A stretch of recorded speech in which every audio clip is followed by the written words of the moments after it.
You're listening to the Love Over Addiction podcast.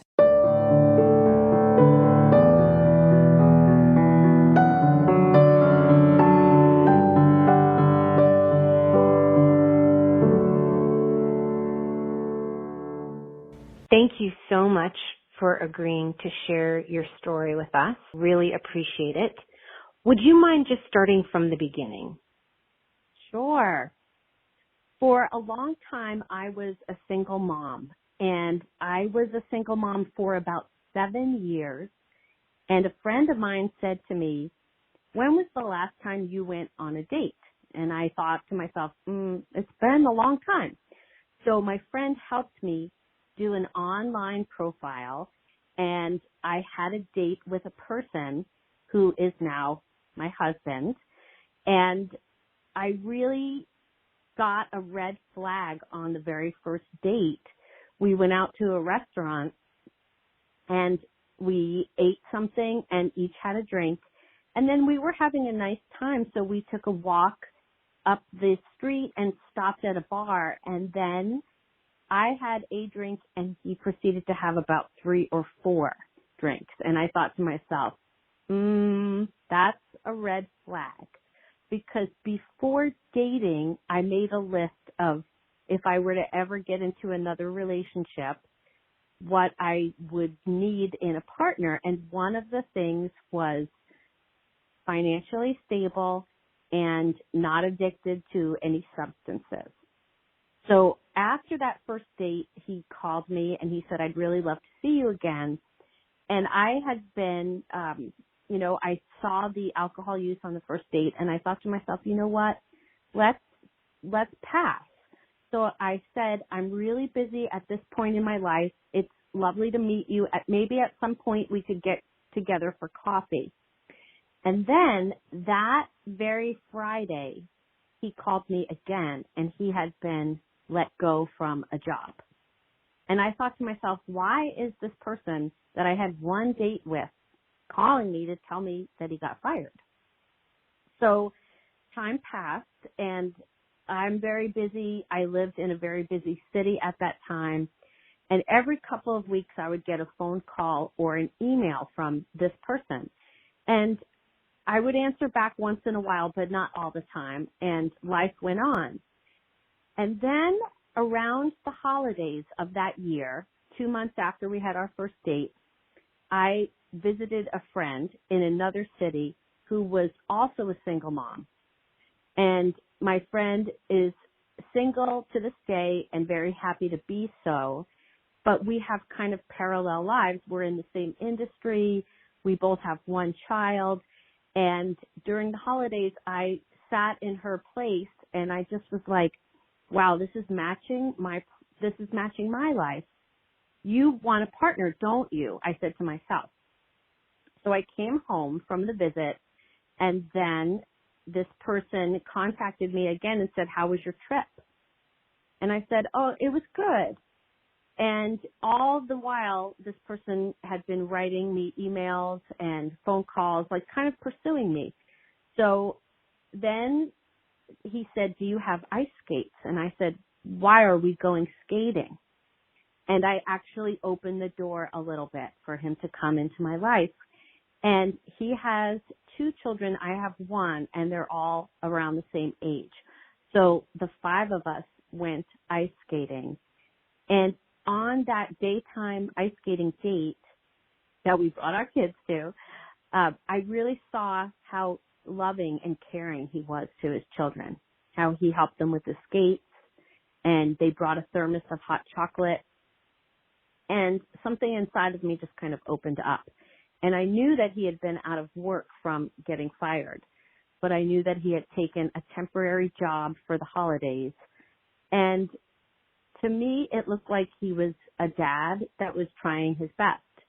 So we started seeing each other after that. And I got to know him as a really loving dad and a great cook and family person.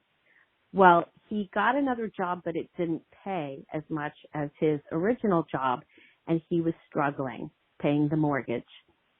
So at this point, we had been dating 3 months, 4 months. And the rescuer inside of me said, well, maybe if I move in, what I pay for my apartment in this very expensive city, I could contribute that amount towards the mortgage. So we moved in together. And for the first, I want to say 2 years, everything was really, really good, lovely. After 4 years, we got married. Now, I had seen the signs of his drinking, but it would ebb and flow. There's a great community of friends in this town that we live in now, and the friends like to have parties and socialize, and there's a lot of social drinking, and a few of the men in this social group drink a lot, including my husband. But it was never to the point where I was like, okay, that's really out of control. It was just, you're at a party and you're having some drinks. Well, right after we got married, the drinking escalated to the point of he would drink until he would fall asleep in his chair, especially during football season. So now at this point, our children are teenagers right after our wedding. And we got married in our backyard. It was really nice, really fun. And during our marriage, we've been married now for 7 years, together for 10 going on 11 years. My partner, my husband, has tried to quit drinking about 3 or 4 times. And it will last about 3 months, and then he'll always go back to drinking. And the reason I'm doing this podcast is because I just wanted to help somebody else. That red flag that I saw in the beginning, that was my gut, and I let myself override my gut. And I know that it all stems back to when I was growing up, because I come from, my dad was a very heavy drinker. My dad was not mean or angry. He was like a party boy. My parents got married young, and everything was a big party. There were lots of outdoor barbecues, but my dad would just always drink until getting drunk. And my mom doesn't drink. And during my struggles the last few years, I've called my parents and I've tried to explain to them what I'm going through. I'm living with this person who has a problem with alcohol. And their answer is, I'm laughing because it's funny, but it's not funny. Their answer is, my dad says, well, I used to drink. And my mom is like, yeah, he used to drink. And I'm like, well, am I supposed to just put up with it? Am I supposed to just allow this? So I found the Love Over Addiction podcast, and I found the Stay or Go program. And what I really learned is that I can't control this. This is out of my control. And so the only thing I can control is myself and what I do, my reactions. So what I've really learned to do is take a look at my own life and my own situation. I'm making sure that I have the finances in case of a plan B moment, in case I need to leave. I'm making sure I have all of that. And that is not an easy thing to do. It takes years. So I'm working on that. I'm still here. I'm still married. I'm still living with my husband. However, at night, no matter what time I go to bed, he'll stay up and drink. So I've just learned that when I'm tired, I just go to bed because I can't make somebody stop drinking and come to bed. But it is a 7-day-a-week thing now. There's not one day where he's not drinking. And that's really sad. And it's sad to watch, and it's sad to live in the situation. But at the same time, I'm pretty happy because I'm doing things that I need to do to make myself happy. Now, all 3 kids are in college, so we both have to work really hard because 3 college tuitions are expensive. But the holiday story that I wanted to bring up is after the first 2 years, there was the first 2 years we would go and get a Christmas tree and go celebrate the holidays. And I love Christmas. I love planning for it. I love decorating. And after about 2 years, he didn't want to go get a tree. He would drag his feet and do everything at the last minute. And there was one year, about 2 years ago, and this is a sad story, about 3 days before Christmas. We were all getting ready for the holidays, wrapping gifts, and I said to him, have you done any shopping at all? And he just kind of shut down. He got really passive and he didn't say anything. And then he got drunk.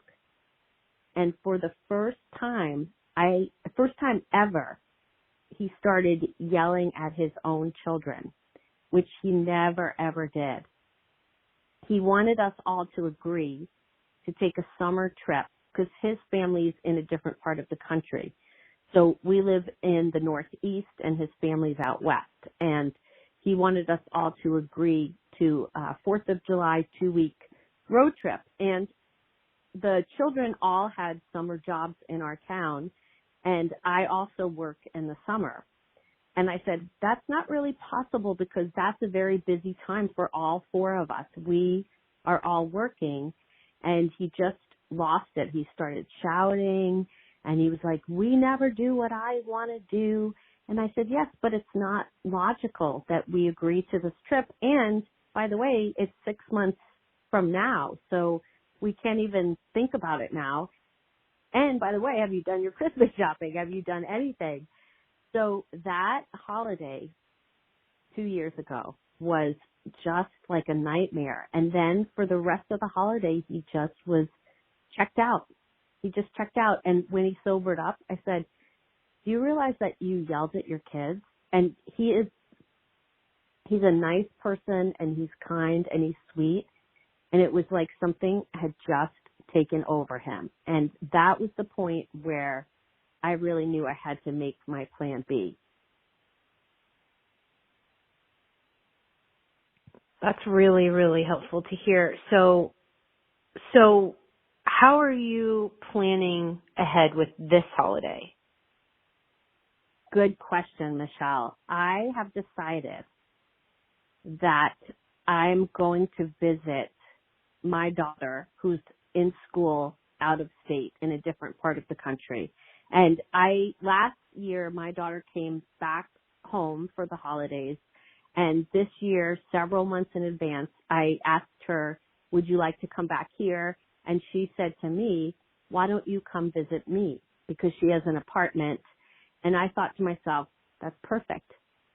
Then I don't have to deal with the dragging of the feet and the drinking during the holidays. I can just peace out and get on a plane. How does that make you feel when you say that? Empowered, actually, because I don't have to play the same record over again. I kind of know at this point how it goes, and I'm doing something different. I love that. Yeah, you sound very, very healthy and very strong, which is wonderful.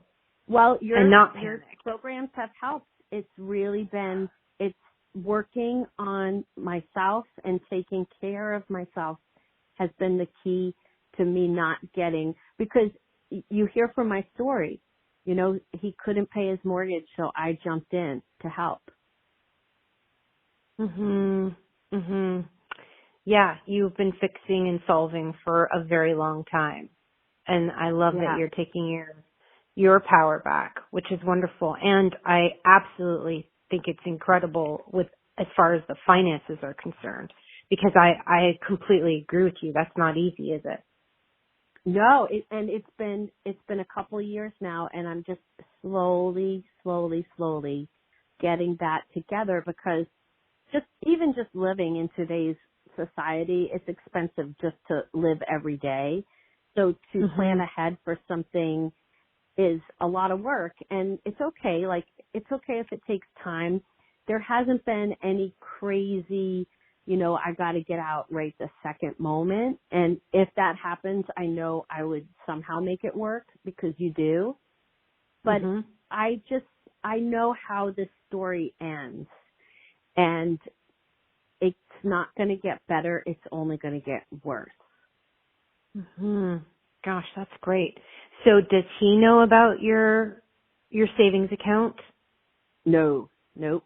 Good for you. No. That's terrific.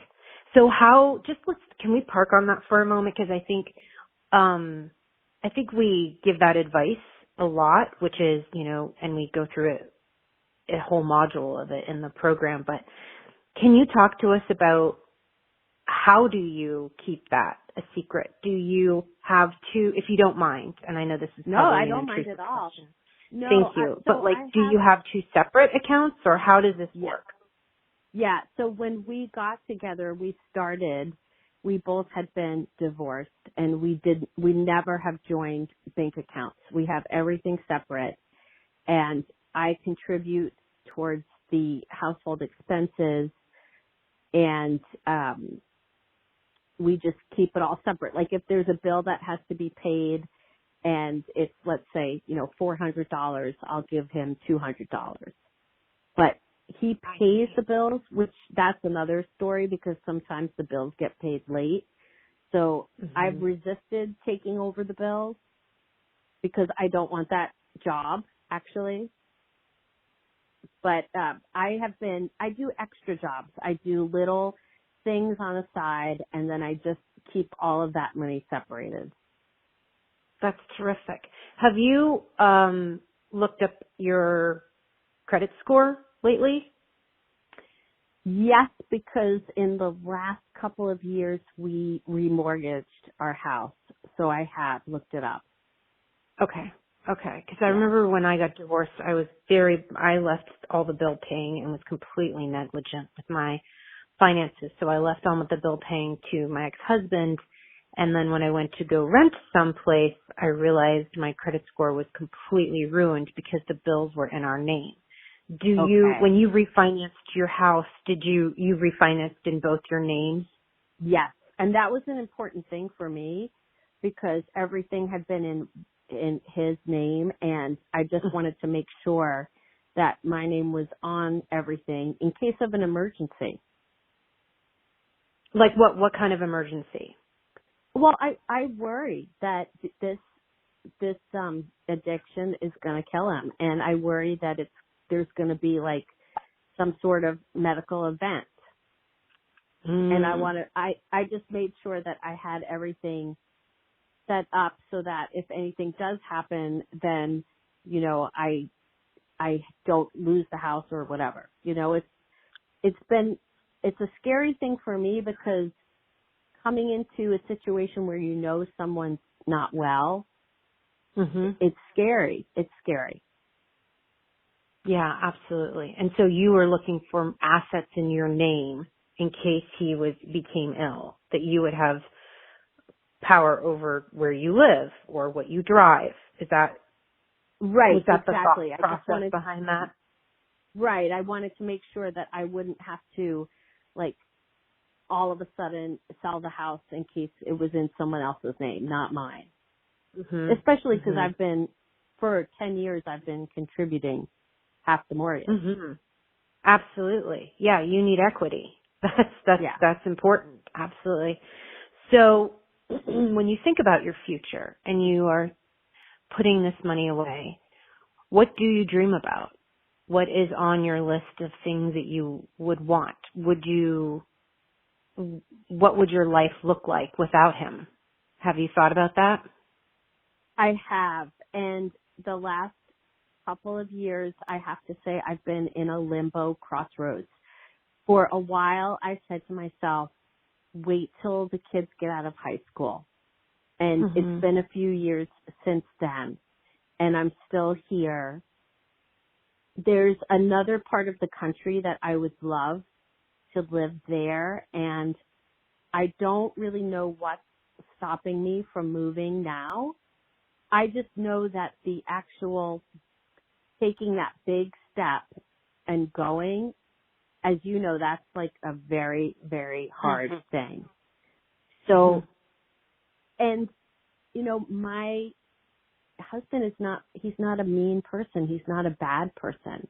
He's actually very kind and nice. And that is the hardest thing. And like you've said in many podcast episodes, the potential, and you just say, oh, if only. I just wish that he wasn't so taken by this addiction. I wish that he was free of it, because I just feel like there's so much I want to do, traveling and seeing the world. And I know I can do that. I can do that all by myself. But how nice would it be if I was with a healthy person? And that's the hardest thing to know, is that someone would rather drink than do anything else. Do you feel lonely in your marriage? Oh, completely, 100%. But I have amazing friends that I really make sure I keep a schedule with my friends. I make sure I talk to them on the phone, visit with them. And I have several jobs, so I work a lot. And my work is something I'm really passionate about and love. So that really grounds me and keeps me in my own center. That's wonderful.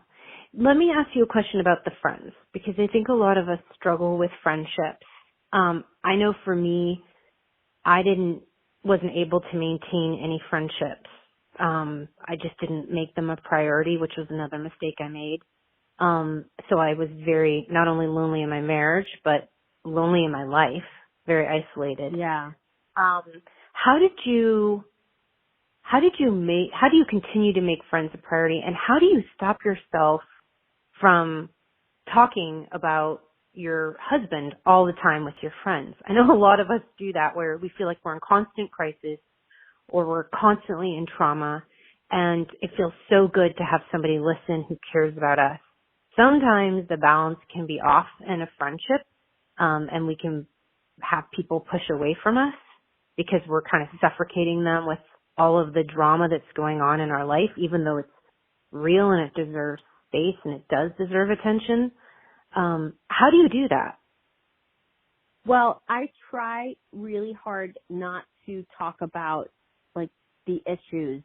Once in a while, when there's a big moment, for example, last Tuesday, I came home from work and my husband was passed out in his chair, and the way he was sitting and his mouth was open, I actually had to check to make sure that he was breathing. Like, I had to look at him for a moment and make sure his chest was going up and down.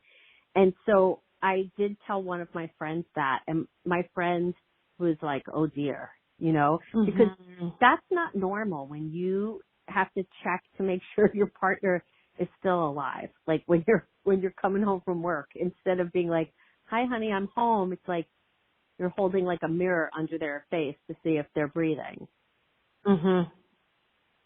Yeah, that's big. That's big.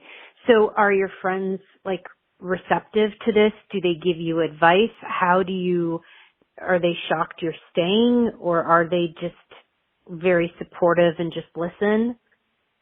One of my friends was very insistent about me leaving my husband, and I actually had to pull back a little bit from the friendship with this person, just because this friend happens to be in a different economic bracket than me, very wealthy, and I just I wanted to tell her, it's not so easy, like, because my friend said, go get an apartment and just go. And at this point, I don't have you need a bunch of months of rent together. You need that first, last, and security. And also just moving is several $1,000s to just pack up a truck. And even if you do it yourself, it costs money. Totally. Absolutely. I completely relate to that. Yeah, go ahead. I'm so sorry. No. So I had to say to this friend, like, I don't think you understand. And we are still friends, but I had to like really pull back. And I have a bunch of friends that I just don't even talk about it at all with. it's not like they don't know. Everybody pretty much knows. But I've detached enough where I will often go visit friends, and I'll often, go to a different part of the country and stay with someone, especially if work takes me there. And that I actually spend a lot of time away from my home, which has been my choice to do that, but it just gives me a little space from the situation. Absolutely. Distance is healthy for sure. I think that's wonderful. Well, is there a moment that you foresee in your future that would kind of push you over the edge to make that decision to leave? Or do you think it's strictly financial? And when that bank account reaches a certain dollar amount, then you say, okay, I'm done. Or could you see something in your future where you're like, maybe not, maybe this is where I'm going to be for an extended period of time? That's such a good question. I think if there's another job loss, because during the marriage there's been 2 jobs that he's lost. I think if he loses this current job, I would be like, you know what, it's time to put the house up for sale and it's time for me to go. I would love to stay with him, but I don't see him getting sober anytime soon. I don't see the drinking stopping. And, I've talked a lot about money during this conversation, but I like him. I love him. I wish he was my complete partner, because a couple of weeks ago, we both went grocery shopping different times, and I came home with groceries and he came home with groceries, and we spent the whole day making meal prep for the next week. And I got a flash. I got this wonderful flash, because he's an amazing cook. And he was at the stove we were doing like 5 different things, 5 different meals for the next week. And I saw the way I love him the most. Like, he was present, he was cooking, and he makes the most delicious, wonderful food. And I said to him, you look so handsome right now. And I know that nobody is perfect either. I don't want to vilify this person, and I don't want to say, but as we all know, this disease takes over the person, and it consumes them, and it changes them. Totally. And it does. Yeah, I just wish that he could see it. And I feel so sad that this disease has the control that it does over his life. But I'm trying so hard to not let it have control over my life. Well, it sounds like you're succeeding so well. I'm so proud of you. I am. You. I think you're doing all these wonderful things that will result in the perfect answer for you and the perfect timing for you.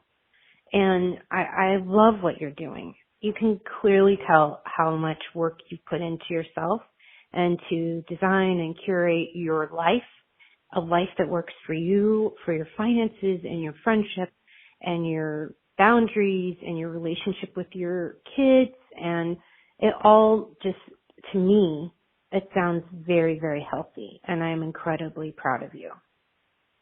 Thank you. Your Stay or Go program really turned the tide for me, because I was listening to the podcast. I would be upset and frustrated. And the 12-week program, which I did 2 summers ago, and then I did it over last summer. I was like, let me go through this one more time, because it really is set up in a way where you take the focus off of your partner and you put it on yourself. And since doing it the first time and then the second time, I really realized that I was that codependent trying to save someone else's life. And there's no way you can. Even if I like followed him around and poured beers down the street, it doesn't work. It's so true. And I mean, I'm only laughing because we've all followed them around. Like, yep. We have literally or metaphorically followed them around for so long. And I love what you said about, he looked so attractive when he was like meal prepping, because I think that's adorable. And I think particularly with women, we find it incredibly attractive when our partners are contributing to any kind of domestic responsibility.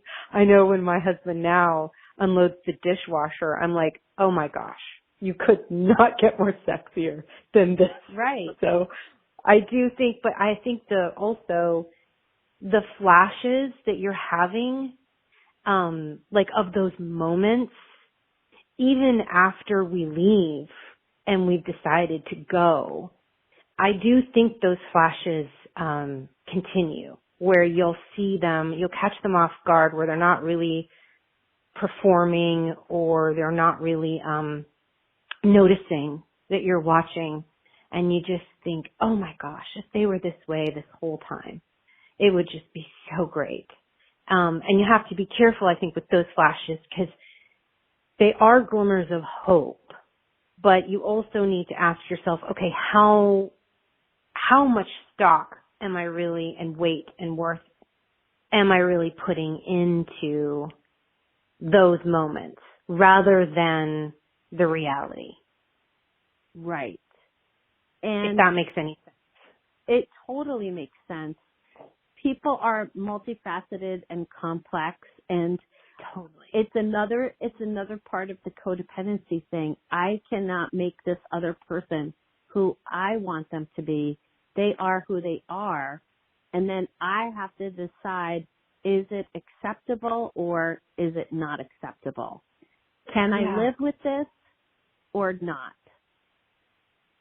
You're exactly right. And that is why I do not believe that one size fits all when it comes to everyone in this community. Like, what's okay with you might not be okay with me, and vice versa. It's all about our own values, our own morals, our own ethics, what makes us comfortable. And that's why knowing thyself is the key to life, really, but also the major key to loving someone that struggles with addiction. It's why the entire focus needs to be put on us, so that we can know thyself, and then we get comfortable with communicating what we are and what we're not okay with. And then we use that as a North Star to direct our ship, right? Absolutely. Absolutely. And that's what's been so helpful to me, is that it's not black and white, and it's not one decision in a moment. It's really figuring out what I need as a person and making plans to go forward, yet at the same time, not just like throwing my hands up and walking away, because, there is a reason that I did enter this relationship. And there's a reason that I got married. It was because there was a lot of love and laughter and family time. And he's a great dad. He's a great dad. He's loving and caring, and he loves the kids so much. That's really nice. That's very sweet. That's very sweet. And I can completely understand why there's so much conflict there. I think for you in particular, you know, there's a lot of goodness there. And I think it's also okay for other women to go, you know what, I am throwing my hands up in the air because this is not good. And to walk away. And that's the point, right? It's like no right answer for anyone. Everyone reserves the right to behave, you know, choose accordingly, right? So it's wonderful. If that holiday situation repeated itself again, I would be gone. After it happened, I said something and I said, you cannot behave this way. And since then, it hasn't been an issue. But if it were to happen again, that would definitely be like the line in the sand. Mm-hmm. And I also know that that wasn't him. I know that that was the alcohol, but it's not okay. Like, it doesn't excuse it 100%. I've stopped drinking because of this, because it does, even having like a glass of wine just isn't enjoyable anymore. And also, if I open up a bottle of wine, he'll just drink the rest of it. Like, if I have one glass, he'll pour himself a glass and then he'll finish the bottle. So I don't even bring it in the house anymore, because I'm like, I can't even have a glass of wine. That's interesting. That's very interesting. How do you feel about that? Are you okay with abstaining from alcohol, or do you feel resentful that you can't enjoy a glass of wine? I'm okay with it, because I have been trying to focus on self-care, and I've actually felt better since I've stopped drinking.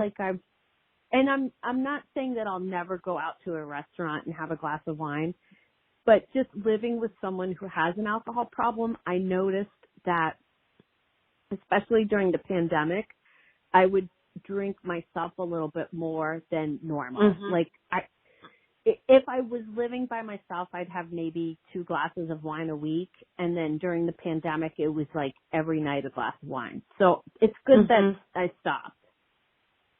Yeah. Yeah, I think that's true for a lot of people during the pandemic, for sure. I think that was true for a lot. Yeah, it was kind of like a very anxious time. We didn't know what was happening, and a lot of people turned to alcohol. My husband discovered that the liquor store would do curbside delivery.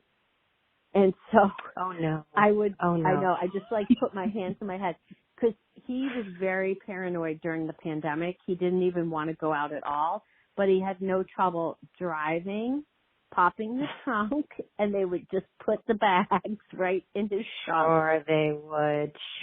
Of course they would. Make it as convenient as possible. Yep. I kind of laughed at, and I like slapped my forehead about, because I'm like, of course, where there's a will, there is a way. Oh my gosh, I think one of the biggest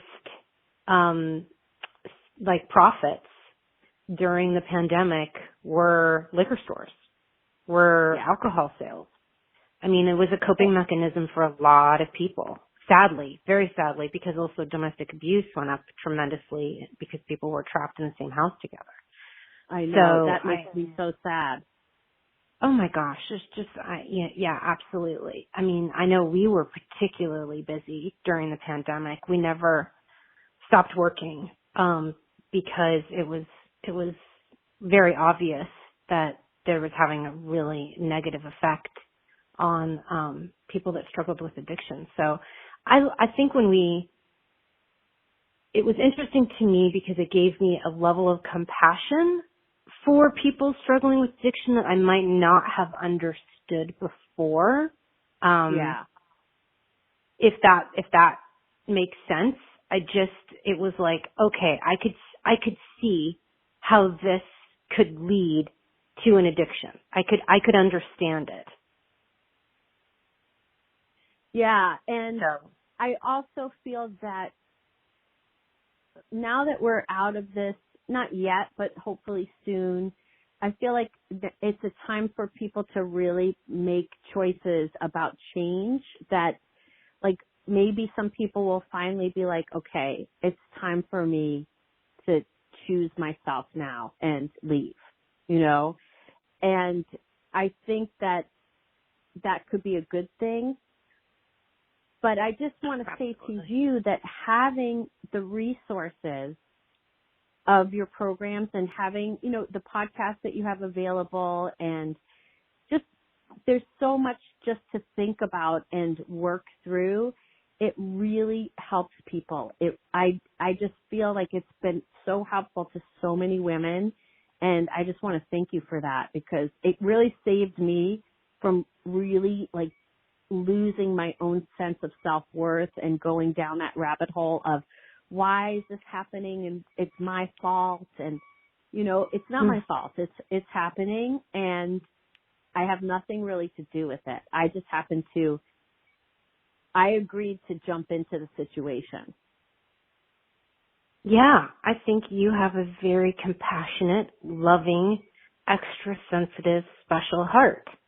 And I think that is why I think he saw that in you right from day one, beginning, first date, which is why he wouldn't let you go, because he saw how wonderful you were and was very clearly attracted to that. And he caught on very quickly, which is why he, I don't want to say hunted you down. That's not a very kind way to say it. But why he persisted so much, because he could see that. And that's the thing that's, we get confused, right? Because we think, oh, we need to do all this big overhaul of changing our hearts. And it's absolutely not true. We just need to use them, in a different way with the person that we are in love with.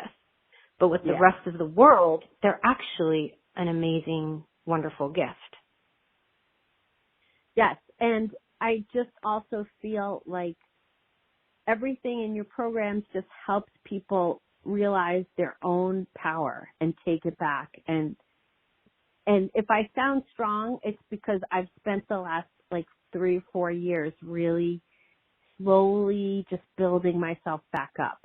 And I could leave tomorrow and I know I would be okay. I know that I could live on my own again and be okay. But there is just that still, there's a part of me that just doesn't want to let go. And I know I'm still hoping, but I also know he's not going to stop drinking, because I've asked him flat out and he told me he didn't want to stop drinking. I think it's okay.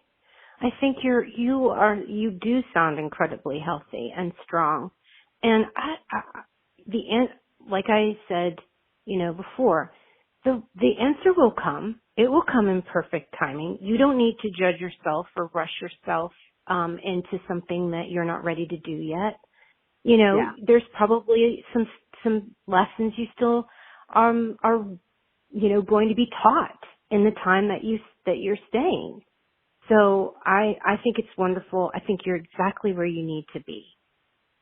Thank you. Yeah, congratulations. I'm very proud of you. This podcast is created for your support, encouragement, and entertainment with my personal thoughts and beliefs.